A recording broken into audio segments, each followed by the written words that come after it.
পাশের বাড়ি পিঠা বানাইছে, 3 বার গেছে দেয় নাই। আহারে, আরেকবার যাও, দিলে দেবে, না দিলে না দেবে। আমারও তো আবার লোভ নাই। এই বলো তো, বিয়ে বাড়িতে কে বেশি কষ্ট পায়? কেন বর? কেন বর কেন? আরে বিয়ে বাড়িতে এত সুন্দর সুন্দর মেয়ে দেখার পর ভাবে এই মেয়েগুলো এতদিন কোথায় ছিল। এই তোমার গবেষণা করা হইছে, হইলে তাড়াতাড়ি খাইতে আসো। জানো রুম্পা, এক গবেষণা করে দেখলাম মেয়েরা নিজেদের চোখকেও বিশ্বাস করে না। কেমনে বিশ্বাস করব? চোখে দেখি একটা আর তোমরা ঘটাও আরেকটা। আরে না, মেয়েরা ঘন্টার পর ঘন্টা আয়না দেখে মেকআপ করে, তারপরও এসে জিজ্ঞেস করে দেখো তো কেমন লাগতেছে।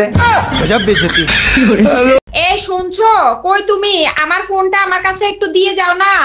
এই তোমার ফোনে এত নোটিফিকেশন আসে কেন? কে মেসেজ করে তোমারে? সকালে একটা ছবি পোস্ট করছিলাম, সবাই কমেন্ট করতেছে কি খাইয়া এত সুন্দর হইলি। উত্তর দিয়ে দাও, সকালে স্বামীর মাথা খাই, সারাদিন স্বামীর রক্ত খাই।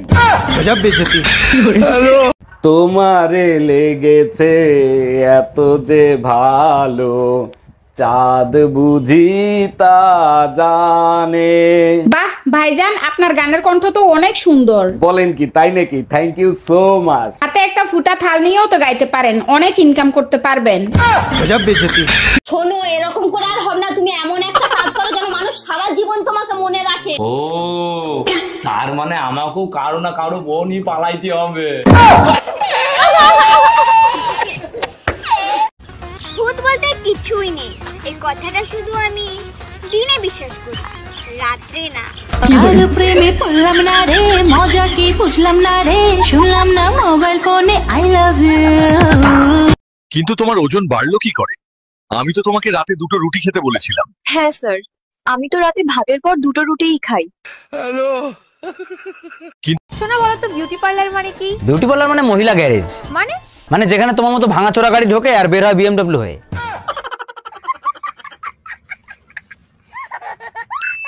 আচ্ছা বলো তো, গার্লফ্রেন্ড বয়ফ্রেন্ডের মাঝে সম্পর্ক কিরকম থাকে? বয়ফ্রেন্ড গার্লফ্রেন্ডের সম্পর্কটা হলো সবসময় একজন আরেকজনের খেয়াল রাখে।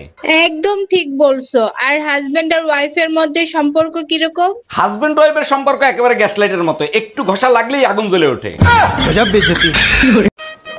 আচ্ছা একটা কথা বলো, আমি যদি একদিনের জন্য কারো চুল কেটে দিই তাহলে কি আমি নাপিত হয়ে যাব? না। আমি যদি একদিনের জন্য রান্না করে এসে রান্না করি তাহলে কি আমি রাঁধুনি হয়ে যাব? অবশ্যই না। আচ্ছা আমি যদি একদিনের জন্য আমাদের ঘরের ইলেকট্রিক লাইনটা ঠিক করি তাহলে কি আমি ইলেকট্রিশিয়ান হয়ে যাব? আরে না রে বাবা। তাহলে আমি যদি তোমার বান্ধবীকে একদিনের জন্য পার্কে ঘুরতে নিয়ে যাই তাহলে কি আমি ওর বয়ফ্রেন্ড হয়ে যাব? না। এই তোমার 1 সপ্তাহ ধরে মাথা ব্যথা করতেছে, চলো এমআরআই করে নিয়ে আসি। এমআরআই করতে কত টাকা লাগবে? 8-10 হাজার টাকা লাগবে। ওই টাকাটা আমারে দাও, মার্কেটে একটা শাড়ি দেখছি, ওইটা কিনে নিয়ে আসি। আর তোমার মাথা ব্যথার কি হবে? মাথা ব্যথা তো ওই শাড়ির জন্যই করতেছে।